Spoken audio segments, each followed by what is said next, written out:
Oh, that's good. I should have.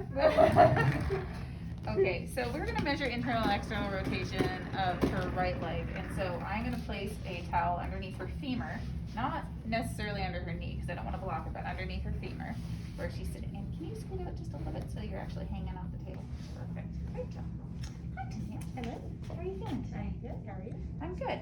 We're going to do a couple of movements today, and I'm going to look at both of them on this leg first, Okay. and then I'm going to assess your movement over here. Okay. And I'm going to be talking to these people a lot about some technical things, so you just ignore that.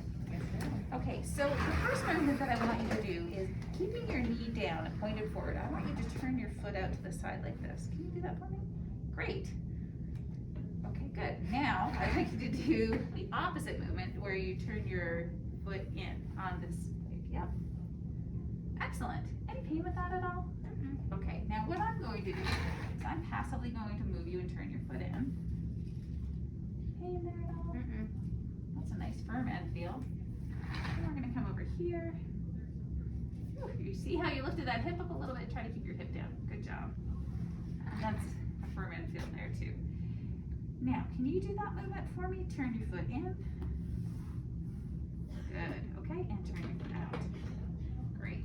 Okay, and watch that knee that we're not twisting our whole body in to do it. Excellent. Okay. Now there's two ways that we can do these measurements. Our axis of rotation is going to be in the patella. Our movement arm is going to be bisecting the two malleoli. Stationary arm's the kicker. I, Tyra Maynard, prefer to have my stationary arm perpendicular to the ground. It's easier for me to see.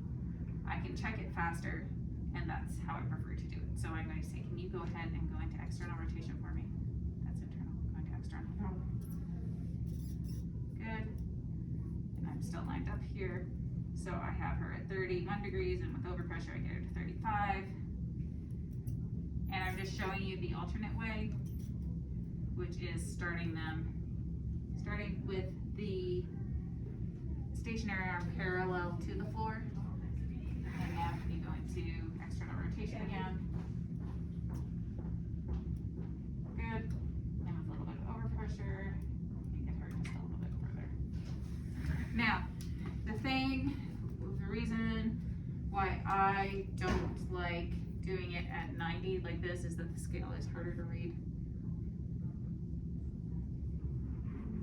If you like it like this, it's perfectly acceptable to do it either way. I'm not going to tell you that you can't do it either way. For me though, personally, it's easier to read. I get my measurement faster. It's simpler for me. But if you like this one better, then go with this one. It's fine. Both ways are fine. So if I was doing internal rotation this way, I'd say, okay, I gotta check to make sure this is level. Go ahead and come in for me. Good. And I have you at 25 degrees and passively. I can bring you to 35. And let's just do the same thing and recheck my measurements here. Go ahead and turn in for me. And I have you at 25 degrees and passively. Can't bring you quite as far. Oh wait, I didn't have my arm straight. Did you see that? I had to correct that. Bring you to 36. Okay.